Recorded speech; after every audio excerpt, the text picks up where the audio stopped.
you know, if there's anything that God has been working in your life, it would be really great that you share it to the people of God.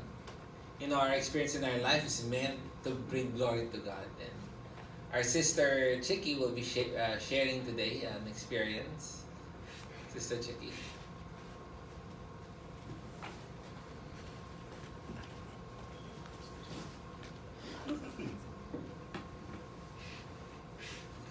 It happened on September 22. It was the Philippines versus Korea game in the 6th Asian Volleyball Championship Cup. We lost in the first set but came back in the second and won that convincingly. The third set was where the story began. We experienced, ESPN5 experienced some technical difficulties in the middle of the third set. Because the feed was badly pixelized, ESPN5 decided to stop the airing until adjustments could be made on the feed. The screen went black and everything was turned off, supposedly.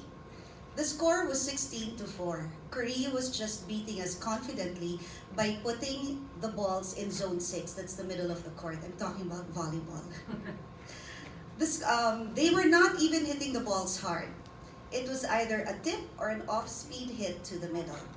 Everyone in the technical room were watching intently as we saw Korea get closer to snagging the third set. In my frustration, I said 4 lines that were caught online. First, ilabas na nga yang si Lazaro. Second, come on Lazaro, pick up your game. Third, bakit ba hindi sila maka-adjust? Ayan na naman no, zone 6 na naman. And fourth, this is a goodbye set. Wala na to. Just to clarify, when I said ilabas na nga yang si Lazaro, in volleyball lingo, that meant she needed to be substituted so that she could refocus and recharge on the bench. From there, she would be able to examine the attacks of the opponent and see where to position herself to be more effective when put back in the game. But I did not see the need to explain that because I didn't know I could be heard on live feed. Plus, the people in the technical room knew me. I'm not the type to just insult a player or a coach. When I said, come on Lazaro, pick up your game, I was actually egging her on, telling her that she could do it because she's a good libero. In other words, I was saying, come on Lazaro, kaya mo yan. Again, I did not explain on air because I did not know that my mic was on. Bakit ba hindi sila maka-adjust? Our team was getting killed on tips, dinks, and off-speed hits. As a fan, it became very frustrating for me. They just couldn't take that one more step to get the ball. Later on though, I realized that maybe it was because they were just too tired. They just came from the Asian Games and then now the AVC. I mean, they weren't just playing against your average volleyball players. They were playing against the toughest and best teams in the world. They were really tired by this time. I said that on air. Unfortunately, it had been drowned out by the anger of the netizens because of my previous statements that were not supposed to be heard. This is a goodbye set. The score by this time was 17-4. If you ask any analyst, we would be in agreement that the team whose score was 4 should already prepare for the next set. Why? Because by this time, the player's psyche is already geared towards the negative side. There's the fear of making the next error, the anger in committing the previous error, and frustration in not being able to score. With all these thoughts, the player is now more prone to errors. That's why I said this is a goodbye set. But it didn't mean I believed Korea was going to take the entire game from us. Definitely not. I still had hope in our team. This experience is one for the books. It is very difficult. Actually, it's extremely difficult. Okay, quite frankly, and in all honesty, very and extremely don't even come close to how agonizing this whole experience is to me. I do not wish for this to happen to anyone. My haters are very vocal. No holds barred. I received all kinds of bad words you could imagine on Twitter, Instagram, Facebook. It crushed not just my heart, but my spirit as well. I didn't know how to feel. I wanted to get mad at the entire situation, but I couldn't. I wanted to complain to God, but I didn't. I wanted to be afraid, but I wasn't. I wanted to cry, but my tears wouldn't come out. I was in a very unfamiliar territory. I started to have difficulty breathing during various hours of the day. It came in stages. First, shock. What just happened? Second, denial. It couldn't happen to me. I'm the OC girl. I super prepare for every coverage. I interview coaches and players that were not even required of me to do. I come 1 hour before the call time. Third, unbelief. Unbelief that it was actually happening to me. This was just a bad dream. It's a nightmare. I will soon wake up. Number 4, fear. I couldn't touch my phone. I stopped using my social media. Every time my phone gave out a beep, I would palpitate. 5th, anger. I didn't malign anyone. Why such a backlash? I didn't say Lazaro should get another day job or that she was the worst libero ever. Why so much anger on me? And finally, acceptance. I may not have maligned anyone, but I wasn't merciful, nor was I gracious with my words. Mercy isn't pity, as I've learned. It's staying with the person who's down and out, helping her get back on her feet, and staying with her until she has fully recovered. I was not that to Lazaro. Of course she was trying her best.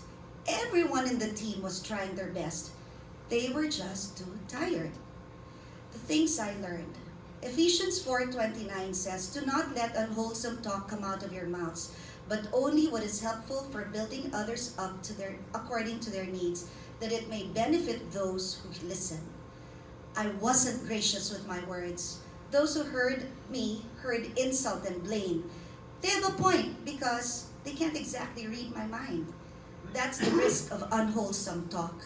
You get judged right away with or without the microphone. Number 2, James 1:19-20. Understand this, my dear brothers and sisters. You must all be quick to listen, slow to anger, and slow to get angry.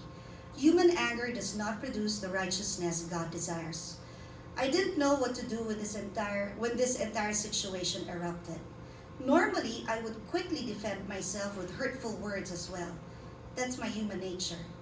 But by God's grace, I remained quiet the whole time. God gave me the grace to be able to control my tongue.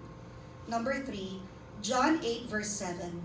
And as they continued to ask him, he stood up and said to them, "Let him who is without sin among you be the first to throw a stone at her." God had forgiven me of my sin, but I kept condemning myself. I needed to forgive myself too. I think that was the most difficult hurdle for me. It was only until a friend of mine reminded me that if God had already forgiven me, who was I not to forgive myself? Isaiah 43:18-19 says, "Forget the former things. Do not dwell on the past. See, I'm doing a new thing. Now it springs up. Do you not perceive it? If I am making a way in the wilderness and streams in the wasteland." To end, may I just quote Charles Spurgeon, known to be the Prince of Preachers. He said, "Our God is a God of wonders. Things improbable, yes, impossible with us, are everyday things with Him. There are no exceptions to the rule that God will keep His covenant. Extreme cases, difficult cases, yes.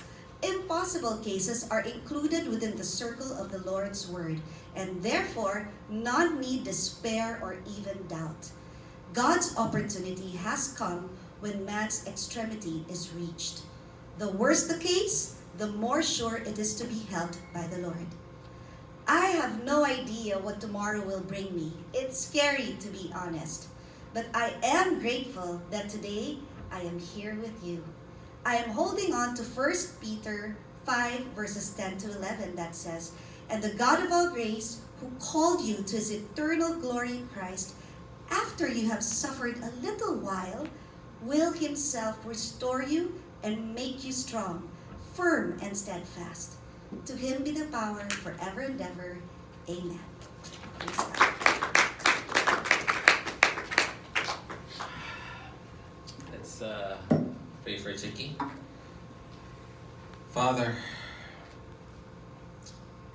all things works together for your good. Father, I thank you for the testimony of Chicky. Continue to use her as your salt and light, so that the lost world will see your light in her.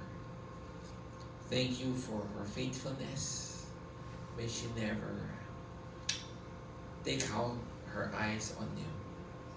Thank you also for Erwin, for continuing guiding Chicky as she journeyed through this valley of the shadow of death.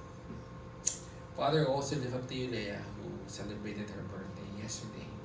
Thank you for sustaining her and continue to sustain her, Lord. In Jesus' name, amen.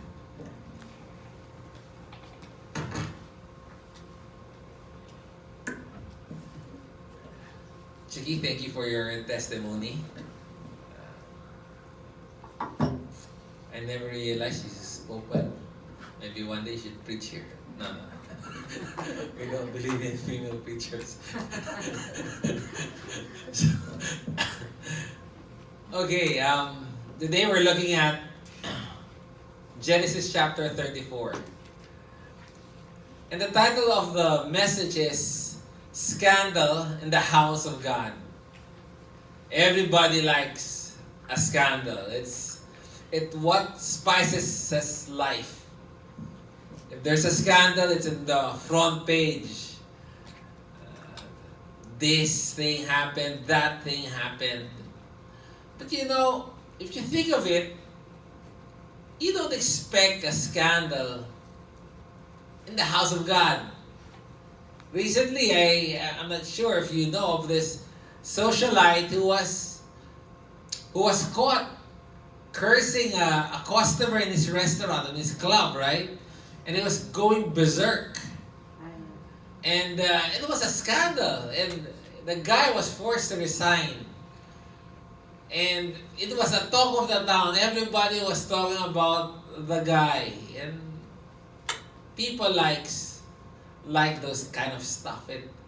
It makes them feel good, the misery of other people.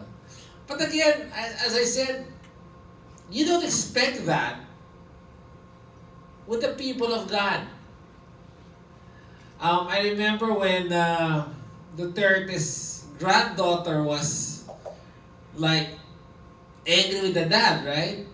And the father refused to really rebut the daughter because she felt it wasn't right to clean their dirty laundry in the public's opinion. Again, that's the family of Duterte. But what about the family of God?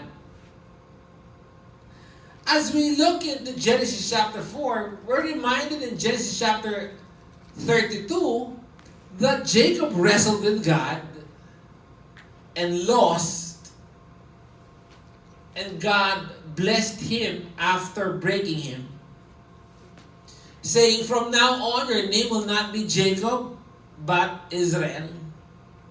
Meaning, God is my conqueror. God will fight for me. And yet, when he met his brother in Genesis chapter 33, he met him with bravado, meaning he was not afraid. He was in front, right, of them already. Yet, for some reason, he was lying. He was lying towards Esau, saying that, I'll follow you. He was still, in a sense, afraid of Esau.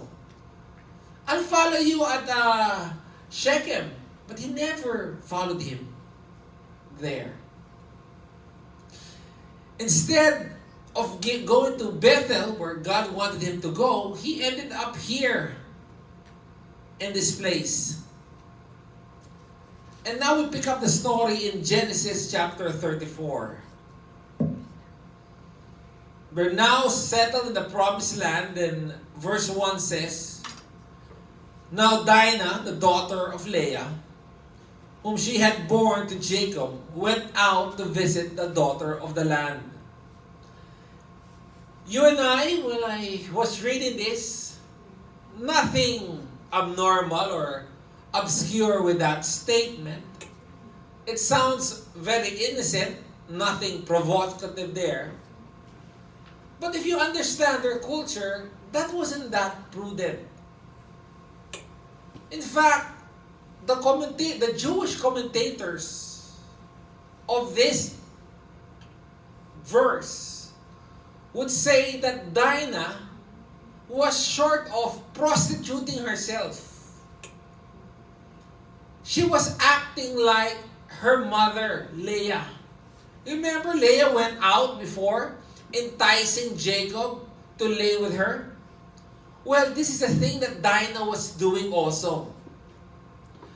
Girls, if your marrying age, would not walk around unchaperoned in an alien city. They're very conservative. When they go out, there should be a chaperone. And more so if it's in an alien city. And the idea here, when the Bible said that she went out, was Hamilton said she wanted to be seen. She wanted to show herself. She wanted to strut herself. Exactly like what her mother did. Some people were saying that she probably wanted to meet the daughters of the land in order to meet the brothers of the daughters of the land. It wasn't right for her to really walk around there. Guess what happened? True enough, in verse 2. When Shechem, the son of Hamor, the Hivite, the prince of the land, saw her, he took her and lay with her by force. All of a sudden, this girl, Dinah, with her newfound freedom, wanted to wander away, wanted to express, wanted to venture and explore this new land on her own, strutting herself, wanting people to see her. True enough, she got noticed. Unfortunately, she got raped. I mean, what do you expect when you play with fire? You get burned. Some people, right? Some girls, they dress up as if they want guys to rape them. Exactly what happened here. This is the imagery that's being shown here. True enough, she got the attention. But not that time, unfortunately.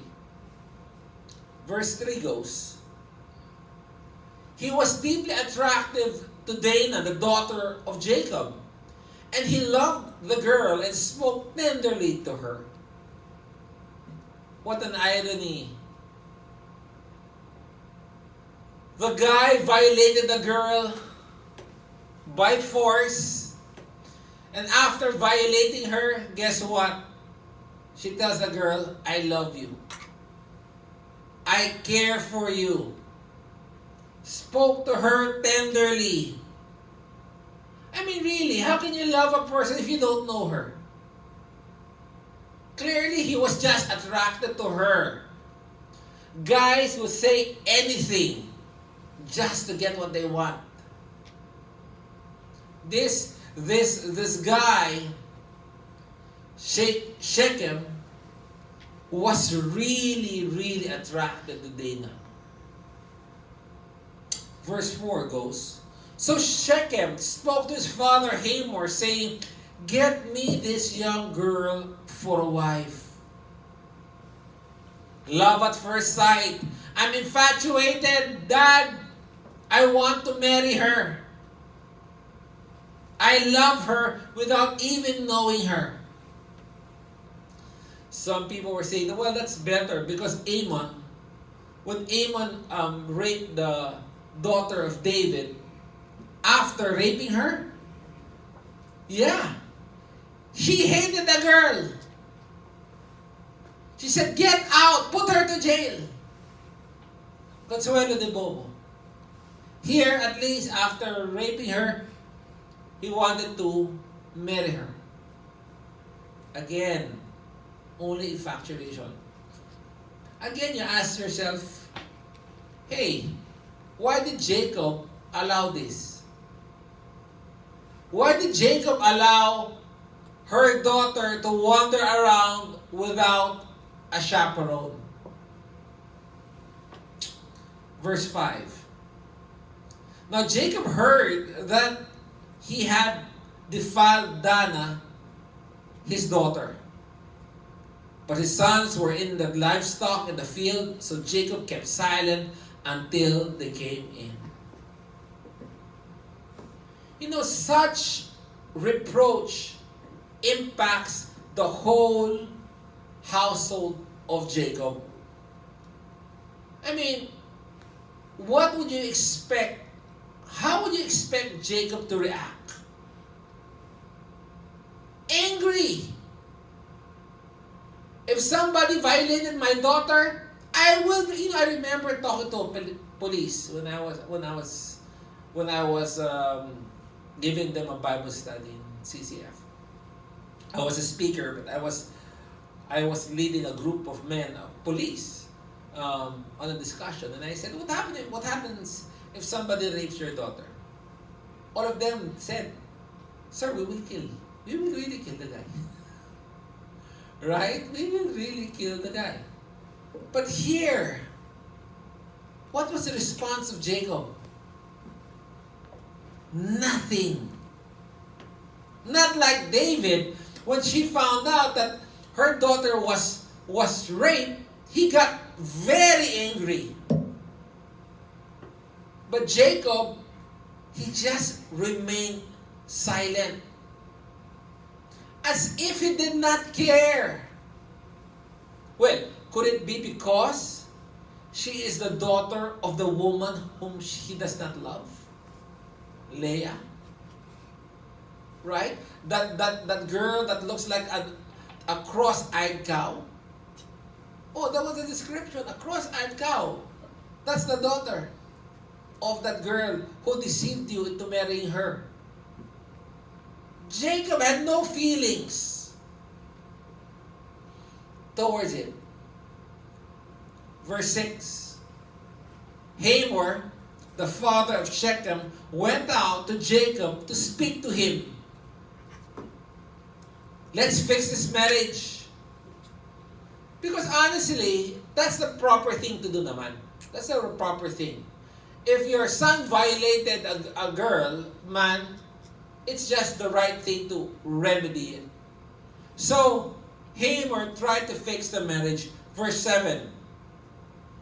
Now the sons of Jacob came in from the field when they heard it, and the men were grieved, and they were very angry, rightly, because he had done a disgraceful thing in Israel by lying with Jacob's daughter, for such a thing ought not to be. Jacob's son, however, quickly took charge of the situation. Unlike their father, who was detached, quiet, silent, cold, unemotional, the brothers were very angry. Because once a girl has been violated, which is in this case their sister, it's almost impossible or extremely difficult for that girl to get married. Everybody would know that she's been defiled, and no decent family would want to have their son marry into her. It was a great dishonor to the family. Verse 8. But Hamor spoke with them, saying, the soul of my son Shechem longs for your daughter. Please give her to him in marriage. Now Hamor here, the father, who's the leader of the land, if you note, does not even mention about the rape. He does not mention about the robbery that took place, the robbery of the honor of the daughter. He just wants to make a marriage arrangement. During that time, if you violate a lady, you need to marry her.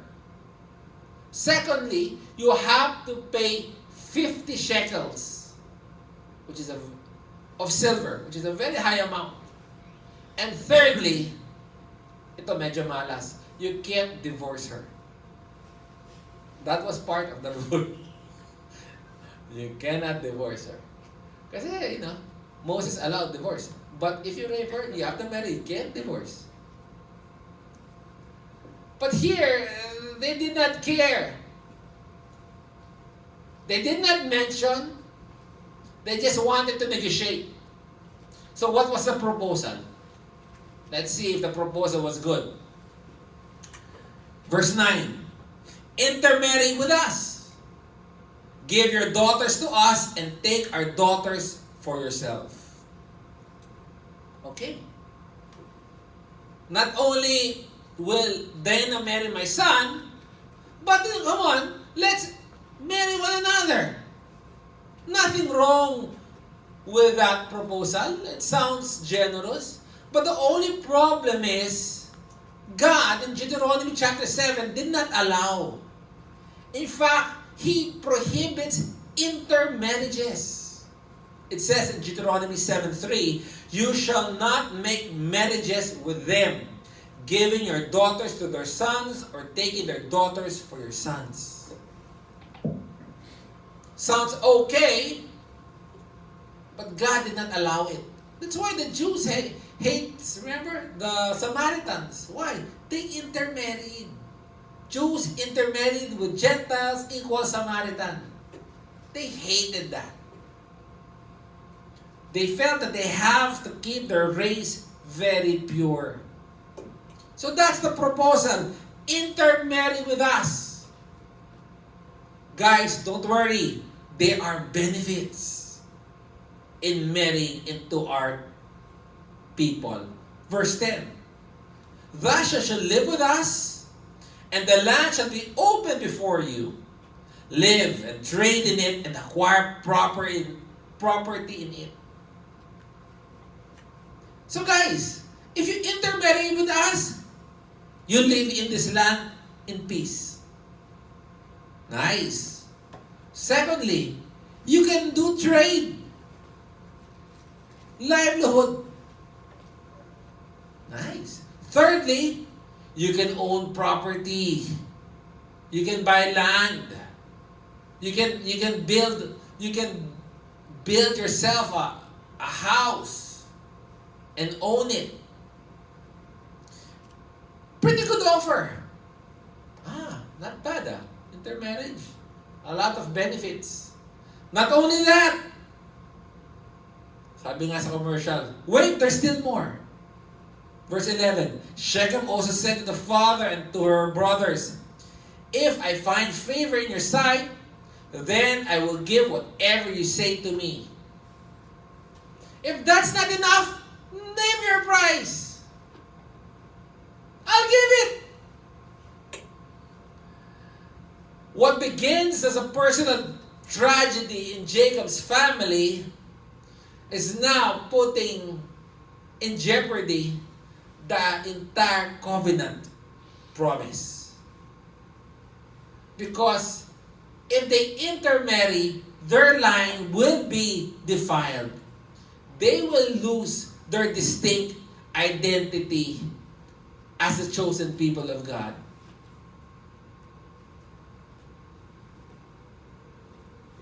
As ask whatever. And not only that, he reiterates the offer in verse 12. He reiterates it. Ask me ever so much bridal payment and gift, and I will give according as you say to me. But give me the girl in marriage. He reiterates it. The bridal price, the price you have to pay to the wife, to the family of the girl during betrothal. Ask it. Again, you will note, there was no apology. They find no offense in the rape. They find no offense in the violation that they did.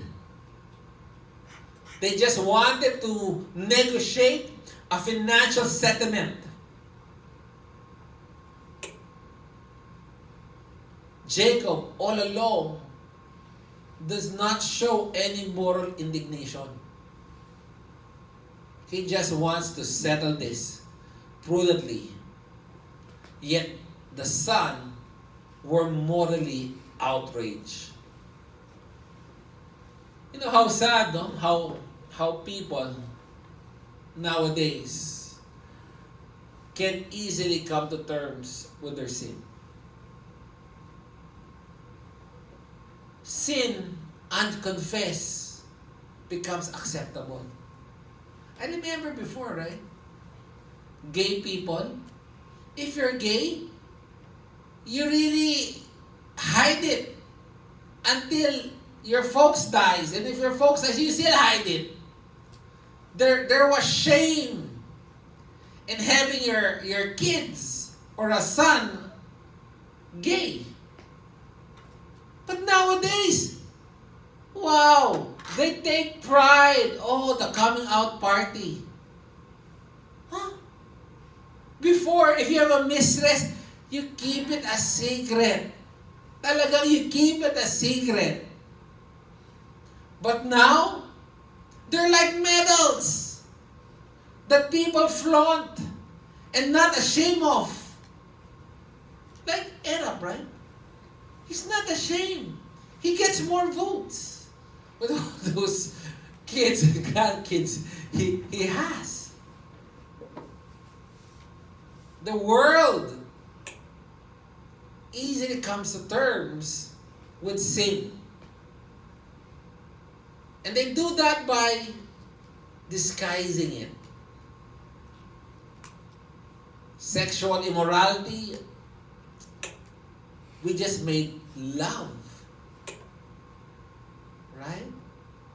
A lie is a white lie, as if it's less. Certain sins, they say, no, that's a mental sickness. But even in Christian communities, I share this. If you're really filthy rich, the pastor will look over your sins. Especially if you donate big. Really, they will. They will embrace you like a brethren. Sad, but true. Verse 13. But Jacob's son answered Shechem and his father Hamor with deceit, because he had defiled Dinah, their sister. Again, the negotiation was towards the father, but the father never responded. I mean, how could you really keep your silence if you're the father?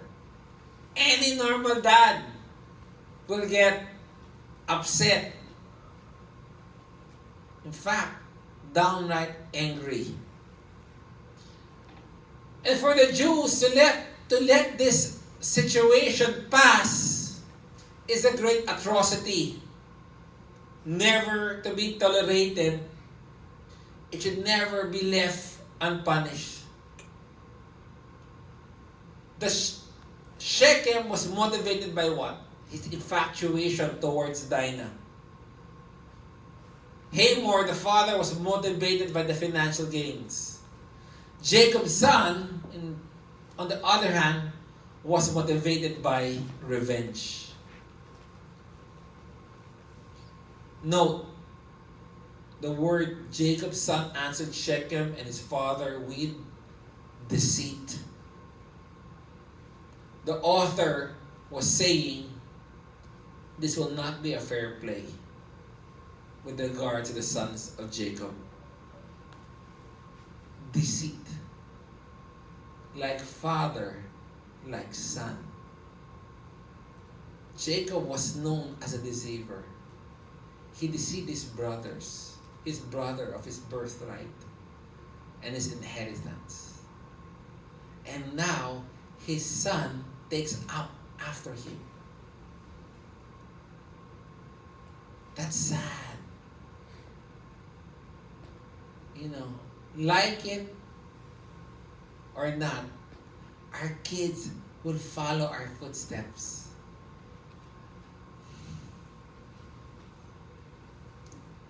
That could be a good thing. That could be a bad thing. Really. But I hope it's a good thing. Now, question. How will the brothers deceive? Verse 14. This is the plan. They said to them, we cannot do this thing to give our sister to one who is uncircumcised, for that would be a disgrace to us. Okay. Only one condition. Consent. We will consent to you if you will become like us, in that every male of you be circumcised. Hamor was trying to harp on the economic advantage of intermarrying with us. You'll have peace, you can do business, you can live here, you can buy land. But the brothers was negotiating, emphasizing on the religious impediment. We can't do that as much as we want. We can't, because you need to be circumcised. We're not allowed to intermarry with somebody who's uncircumcised. That is a disgrace. You need to be part of the covenant family. So, just do the ritual. And we're all good. Verse 16, then we can give our daughters to you. No problem. It's not a big request. Just circumcise lang. Okay na lahat. And we will take your daughters for ourselves, and we will live with you and become one people. Not one nation. One people. The sons of Jacob was insisting, bro, it's not about the money. We're willing to intermarry with you. It's all about identity. We have no problems in intermarriage. Just give in to this small request of ours. Verse 13. But if you do not listen to us to be circumcised, then we will take our daughters and go. All this time, it was never said where Dinah was. Only now it was revealed that Dinah was held captive by the father and son. Right? They were not offering an honest negotiation. Clearly, everybody knew that Dinah was a captive. Wow, that hurts. Your sister has been raped and is imprisoned in the house of the guy. Now, you, the brother, you're now negotiating under duress. Fearing that what can they do to my sister?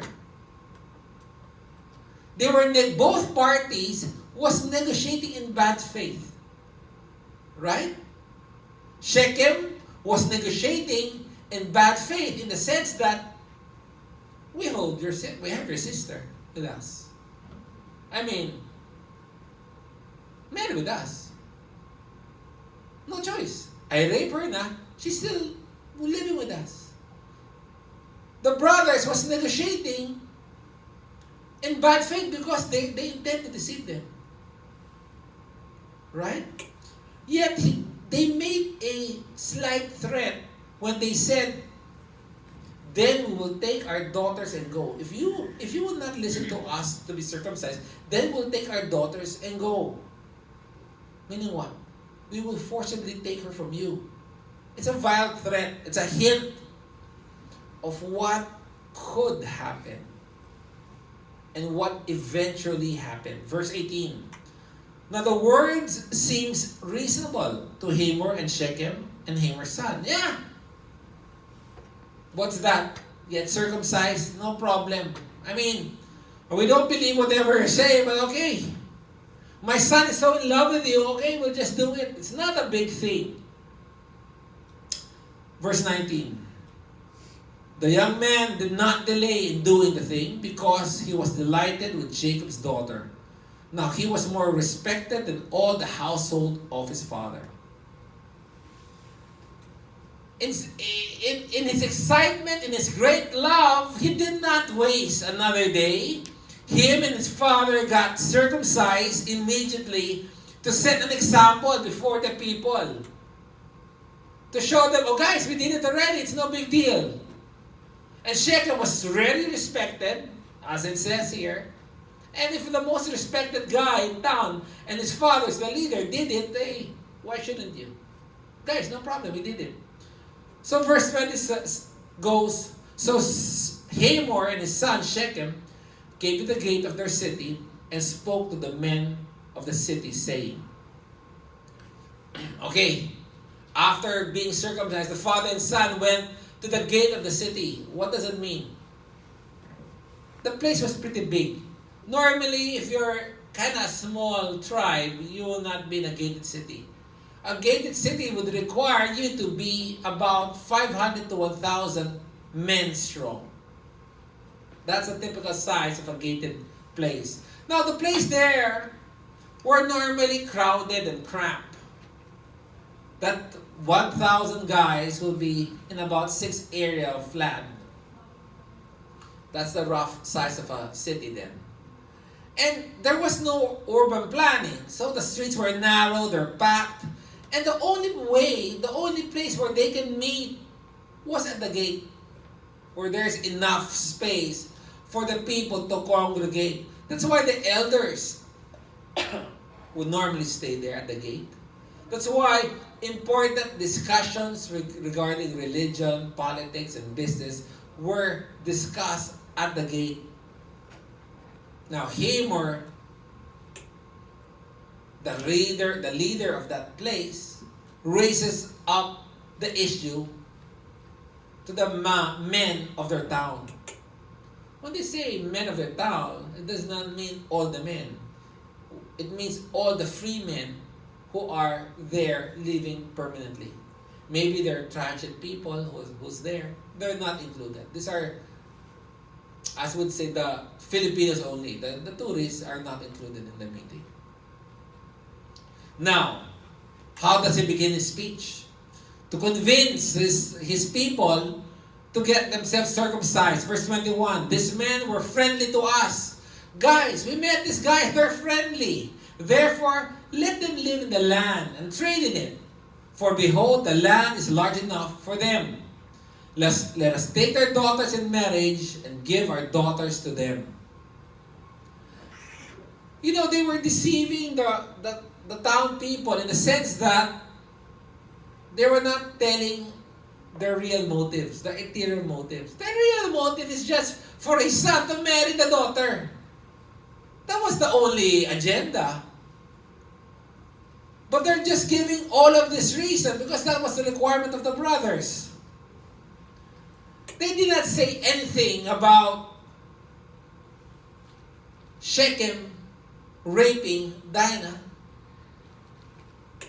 They did not mention that these new guys will be allowed to buy land.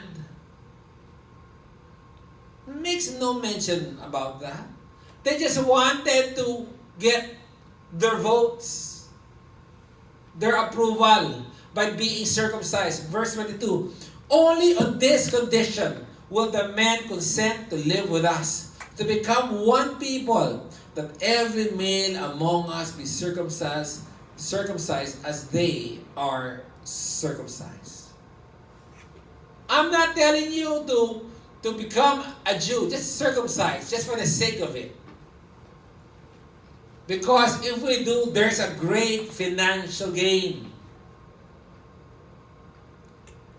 You know, sometimes people are like that, right? They attend churches, they attend Bible study, not because they want to be part of the Christian community.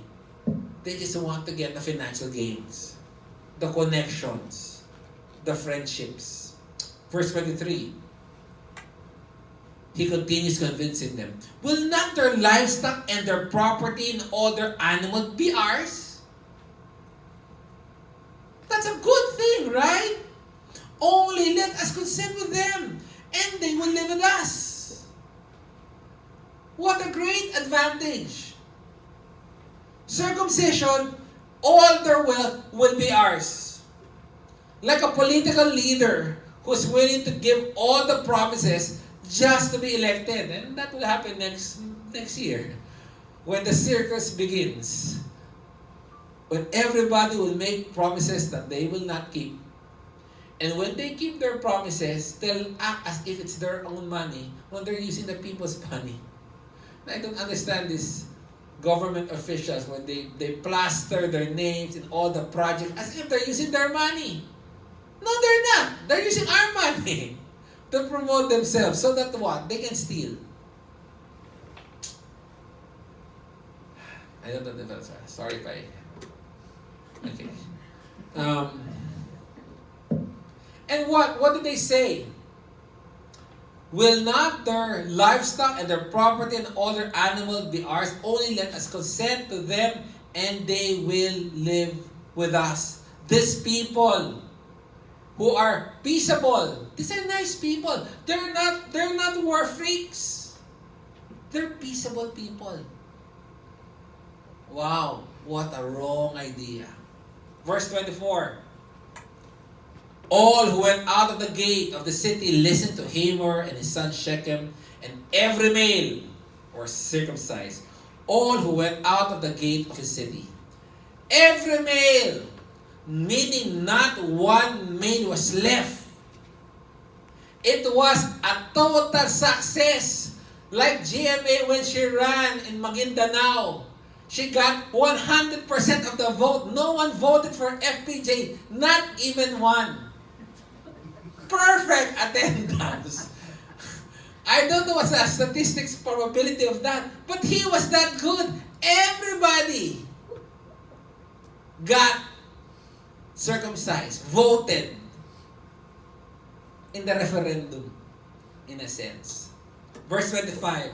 Now it came about that on the third day, when they were in pain, they say that when you get circumcised, the highest pain levels was on the third day. The two of Jacob's son, Simeon and Levi, Dana's brother, each took his sword and came upon the city unaware and killed every male. They waited until the pain was the highest. And once it was at its peak, what transpired was a total bloodbath. They entered angry with their spears, killing every male. Wow. 500 to 1,000 males was slaughtered. You know, recently, right, in the US, 19 people was it? Who was killed in a bar. 19 more or less. One of them was a Filipino girl, Salt Pepperdine. 19, right?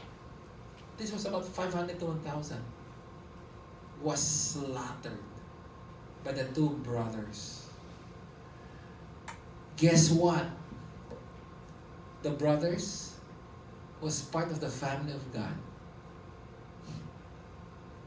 It's part of the line of Abraham.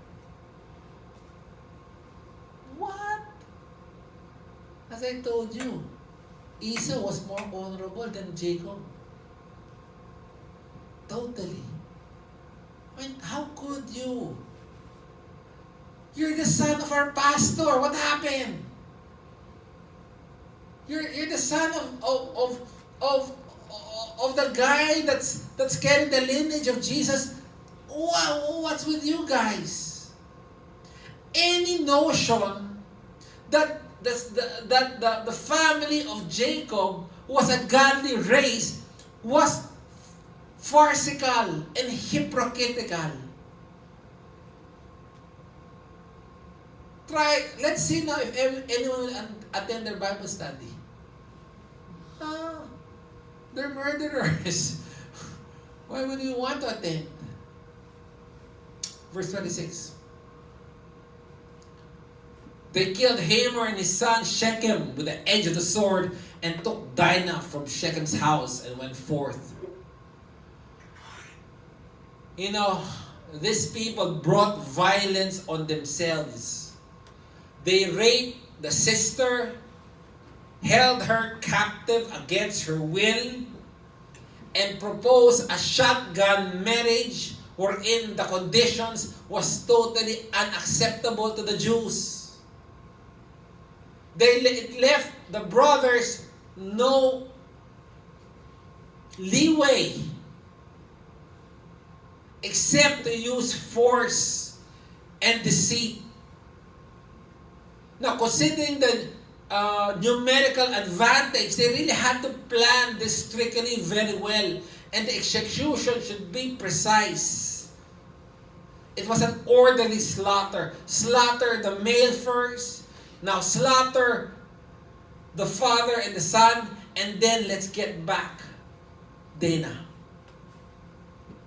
They had to plan it, covering all possibilities, including future retaliation. That's why they had to kill every man.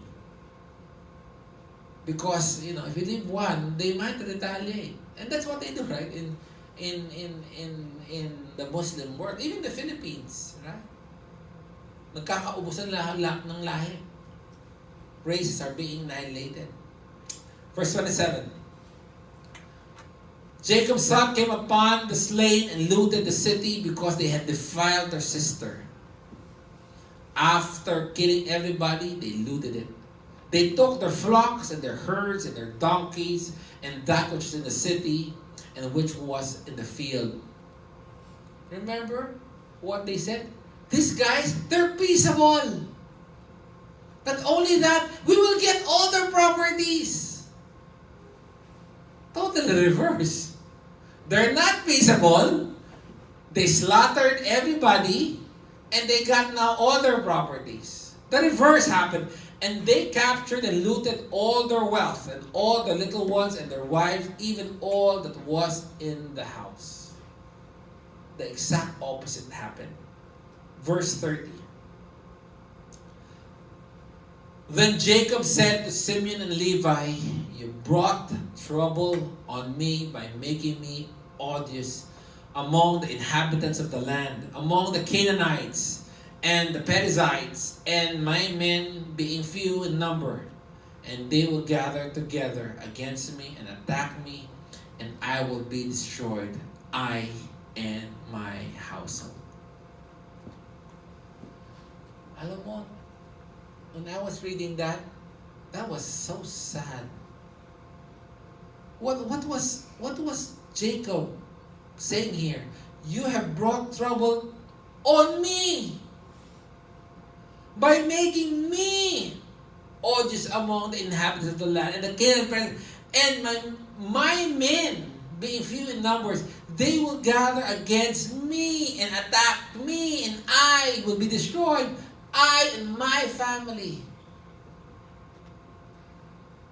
He was just thinking about himself. Despite his experience at the fort of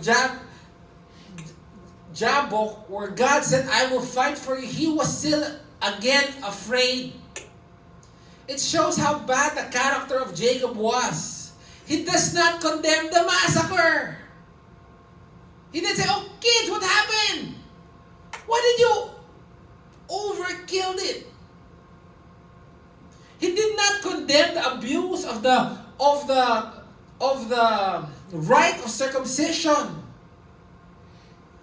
He was not appalled of the prospects of the intermarriage. He did not even bring up still the rape of the daughter.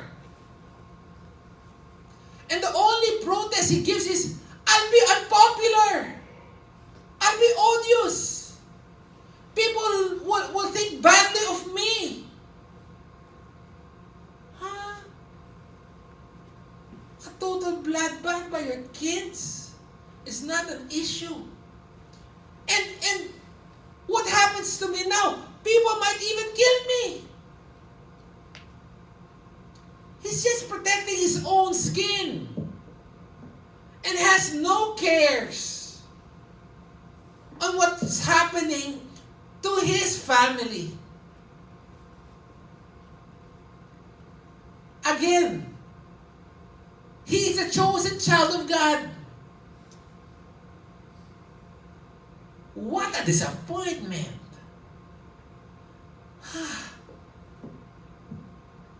Verse 31, the last verse says, but they said, should he treat our sisters as a harlot?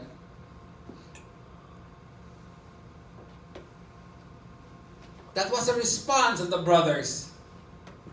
Note, Dinah was not referred to as your daughter, which was a proper way to address Dinah in front of Jacob. But they called her, should he treat our sisters? In effect, the brother was wrestling out the father's authority over the sister. I mean, the way you treated our sister, she may not be your daughter, but certainly she is our sister. And they treated her like a whore. She was treated like what? A prostitute. Who treated Dinah as a prostitute? We would think Shechem, right? Because what did they do? They raped her and just want to pay for it. But you know what? In reality, the way I see it, the one that was treating Dinah like a whore was Jacob. Why? To do nothing about the rape during the time was consenting to the rape. And then, guess what? He was willing to accept the gift, the pay. In effect, the brothers is saying, you're the pimp.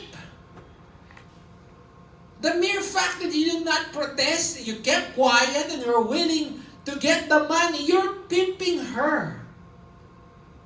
You're treating her like a prostitute.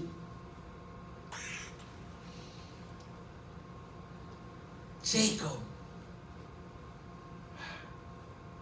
No one, I repeat, no one who was mentioned in Genesis 34 finds favorable light. Dinah was strutting herself, thus getting raped. Simeon and Levi were murderers. Shechem and Hamor were rapists. Jacob was like a pimp.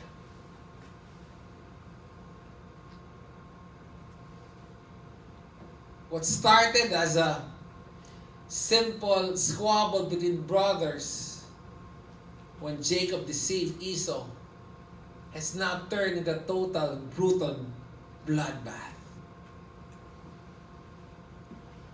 And I ask myself, so what's the point? Why see this dark side of the story? Well, it's because God wants to show that He does not give up on His people. Remember, the story of the Bible is not about Abraham, Isaac, and Jacob. It's about the faithfulness of God in spite of who they are. Because clearly Jacob was, I would not tell him to give his testimony here. Oh, what's that? People will be encouraged to sin. Right? And the thing is this, we often think that God can only work with godly people. The Pope, the priest, the pastors, the Mother Teresas of the world. But in reality, God operates with sinful people. Because if God can only work with godly people, there is little that He can do in this sinful world. Because everybody is sinful. Right? It does not condone sin. But He uses people despite their sins. Titus 3:5 says, He saved us not on the basis of deeds which we have done in righteousness. He knew Jacob is sinful. But He saved him not because of the deeds. In fact, in his case, the misdeeds that he has done. But because, according to His mercies. This is not about how faithful Jacob is. This is about how faithful our God is towards His sinful kids. But God demonstrated His love for us that while we were yet sinners, He didn't wait for us to be saints. While we were yet sinners, Christ died for us. 2 Timothy 1:9 says, Who has saved us and called us with a holy calling, not according to our works, but according to His purpose and grace. It's really all about God's love. How unbreakable it is.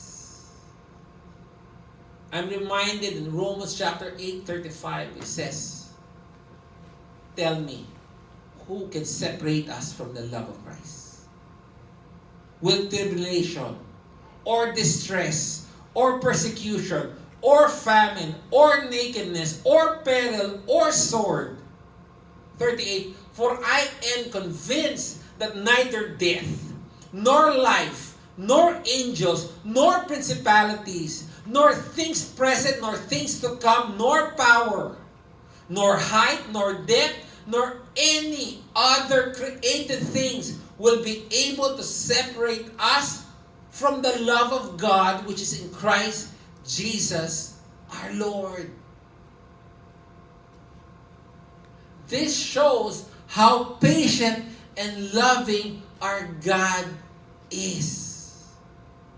Because there is nothing commendable to Jacob, but there's everything commendable to God if you are a child of God.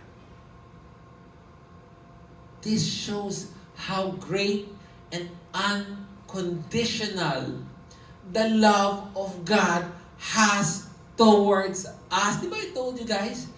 Our sin will not make us less lovable to God. He loved us unconditionally. He doesn't go to the point na, okay, then all hell breaks loose. Because if I was God, I don't know what I'll do to Jacob. Thank God I'm not God. And thank God that God is God, who will not stop us. He will not stop loving us despite our sinfulness. That truth should draw us to Him. That truth should secure us about His love towards us. Thus says the Lord,